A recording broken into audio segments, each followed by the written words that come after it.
Hello friends, welcome back to my channel. कैसे आप लोग? आए अच्छे होंगे।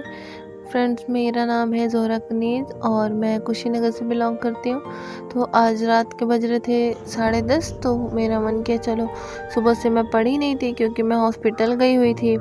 3-4 दिन से मेरी तबीयत बहुत ख़राब है, इसलिए डॉक्टर ने चेकअप लिखा था और मैं चेकअप कराने गई थी। तो इसलिए मेरी दिन की पढ़ाई हो नहीं पाई।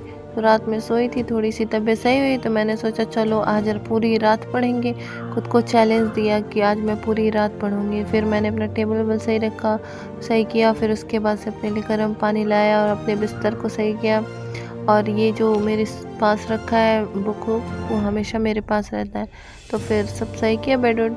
उसके बाद से रात के 11 बज रहे थे, 11:18, तब मैं पढ़ने बैठी। ये देखिए टाइम है, मैंने गूगल से टाइम निकाला और इसके बाद मैं पढ़ने बैठी। तो आजकल मैं जियोग्राफी पढ़ रही हूँ क्योंकि जियोग्राफी की क्लास मेरी एक्सपायर होने वाली है, मतलब एनसीईआरटी वाली क्लास एक्सपायर होने वाली है। इसलिए मैं जल्दी जल्दी क्लास कर रही हूँ ताकि फिर से अच्छे से रिवीजन हो जाए। उसके बाद मैंने पढ़ा आज लैटिट्यूड, लॉन्गिट्यूड और मतलब major landform of the earth, ये सब टॉपिक पढ़ा। पहले तो मैंने रिवीजन किया, उसके बाद मैंने 2 घंटे की क्लास की। जब मैं पढ़ रही थी मुझे बहुत अच्छा लग रहा था, चारों तरफ शांति शांति लग रही थी, बहुत ही अच्छा लग रहा था।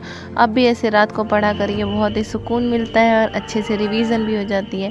फिर मैं उसे लर्न भी कर रही थी ताकि जो चीज़ नहीं लर्न हो पा रही थी, मतलब जैसे कोई फैक्ट था तो उसको मैं अपने इसमें स्टिक नोट्स में लिख रही थी और उसको चिपका दी लिख के, ताकि हम जब भी बैठूं पढ़ने के लिए या फिर जब भी कमरे में आऊं तो मुझे ये दिख जाए कि जो भी क्वेश्चन, जो भी टॉपिक मैंने लिखा था वो दिख जाए और रिवीजन हो जाए। फिर मेरे देखिए सर ने पूरा डिस्कशन किया था, उसी के सारे नोट्स हैं, डिस्कशन का भी बनाया मैंने और जो नोट्स सर ने बनवाया वो भी बनाया।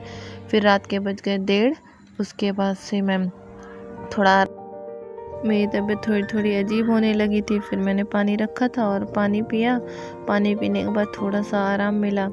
उसके बाद से फिर मैंने पढ़ना स्टार्ट कर दिया। पढ़ने का तो सबसे बेस्ट तरीका है कि खुद को चैलेंज करो, खुद को चैलेंज करके टारगेट दो कि हाँ हमको इस इतने बजे तक पढ़ना है, ये सब्जेक्ट पढ़ना है, ये टॉपिक हमको कंप्लीट करने है। जब हम खुद को टारगेट देंगे तो हमारा दिमाग उस टारगेट को ऑब्जर्व करेगा और उस टारगेट को अचीव करने की कोशिश करेगा। फिर उसके बाद थोड़ी ठंडी लगने लगी मुझे, तो फिर मैंने कहा चलो थोड़ा कंबल ओढ़ लेते हैं। फिर मैंने कंबल ओढ़ा, क्योंकि पहले नहीं ओढ़ा था ताकि बहुत आलस आने लगता। अगर कंबल आप ओढ़ लेते हो, ओढ़ के पढ़ते हो तो बहुत आलस आने लगता है। तो फिर लेकिन मैंने लास्ट में ठंडी लगने लगी ज़्यादा, तो मैं ऐसे ओढ़ के फिर पढ़ने लगी। मैंने पॉलिटी पढ़ा, पॉलिटी में आज पंचायती राज पढ़ा मैंने। पंचायती राज में मुझे बहुत कुछ समझ में आया अच्छे से। सर ने पहले ही पढ़ा दिया था और मैंने नोट्स बनाया था और उस नोट से रिवीजन किया। फिर मैंने 2 बार क्लास अटेंड की है, एक बार फर्स्ट नोट्स बनाने के लिए, सेकंड रिवीजन करने के लिए, जो मुझे बहुत अच्छे से बेटर समझ में आया। पढ़ते पढ़ते काफ़ी सर में दर्द होने लगा था, लेकिन मैं फिर भी पढ़ रही थी क्योंकि मुझे पढ़ना था, क्योंकि मैंने टारगेट बनाया था कि आज मैं पूरी रात पढ़ूंगी। आगे चल के देखते हैं कि मैं इस टारगेट में पास होती हूँ या फेल, मैं अपने गोल को अचीव कर पाती हूँ या नहीं। कोशिश करते करते बहुत कोशिश की मैंने, बहुत सर में दर्द हो रहा था, लेकिन मैंने कहा नहीं, आज मैं पढ़ूंगी तो पढ़ूंगी ही।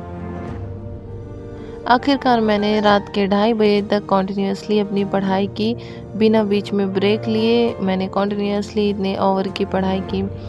थोड़ा बहुत सा रिलैक्स फील हुआ कि हाँ चलो मैंने थोड़ा तो अपना टारगेट पूरा करा। भले ही सुबह तक नहीं पढ़ा, लेकिन थोड़ा कुछ तो पढ़ा मैंने, तो मुझे बहुत सुकून मिल रहा। उसके बाद मैं धीरे से उठी, अपना टेबल वेबल हटाया और फिर मैं सोई, क्योंकि मैं धीरे धीरे इसलिए कर रही थी, दद्दा पास में सोई थी ताकि वो डिस्टर्ब ना हो। फिर मैंने सोचा मैं सुबह उठ के पढ़ाई करूँगी, लेकिन मैं सुबह उठ ही नहीं पाई क्योंकि मुझे सुबह बहुत तेज़ फीवर हो गया और काफ़ी तेज़ पेट में दर्द भी होने लगा और मैं सुबह पढ़ नहीं पाई और इसीलिए ब्लॉग कल नहीं डाल पाई, इसलिए ब्लॉग मैं आज डाल